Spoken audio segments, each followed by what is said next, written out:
Ako imaš trnce u rukama i ne znaš koju vježbu raditi, ovaj video je idealan u kojem ću objasniti za sva 3 najčešća živca kada vam trnu ruke. Ajmo sad redom. Dakle, isto tako što moramo znati, ako imamo nekakve vrtoglavice, probleme, možemo očekivati da dolaze iz ovih tu vratnih mišića, kraćih prsnih mišića i tako dalje. Vježbe koje će biti najbitnije su te vježbe klizanja živca, da bi oslobodili sve te nekakve simptome i pritiske koje doživljavamo. Unatoč poslovima koje radimo, vrlo je važno shvatiti da su to najbolje vježbe, jednostavne su i svi ih možemo raditi. Ako nam trne palčani živac koji ide ovako od ovog najdebljeg, najvećeg kralješka preko lopatice, nadlaktice i granace sve do palca i kažiprsta, radit ćemo sljedeću vježbu. Možemo u isto vrijeme obje strane testirati, pa onda vidimo koja nam je strana zategnutija, tu ćemo više klizati. Stavite ovako OK znak sa prstima. Ovako sada ispružite ruke skroz prema nazad, spustite ramena. Znači skroz rukama koliko god možete nazad. Neko će moći više, neko će moći manje. To sad nije toliko bitno. Zarotirate ramena prema unutra, to je vrlo bitno. I gurate ruke skroz prema nazad. Tu ćemo već osjetiti nekakva zatezanja, malo više sa lijeve ili desne strane.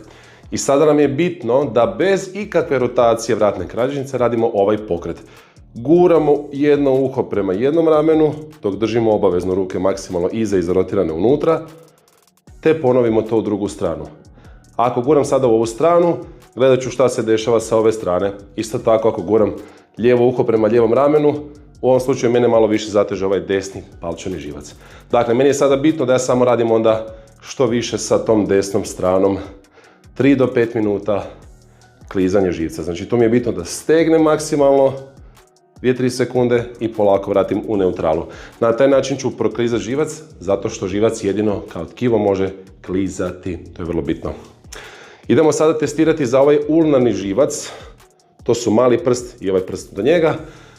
Stavimo ruke ovako, kao da držimo nekakve tacne pune čaša. To je bitno da su laktovi u ravnini sa ušima.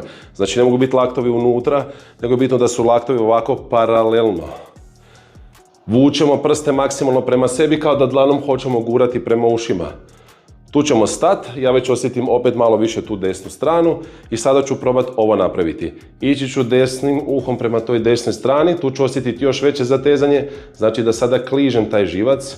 Ponovit ću to isto u drugu stranu, znači bitno je da stalno držim ruke u istoj poziciji kad sam krenuo, kao kad sam krenuo zapravo. Dakle, ne mogu sad odjednom popustiti laktove, automatski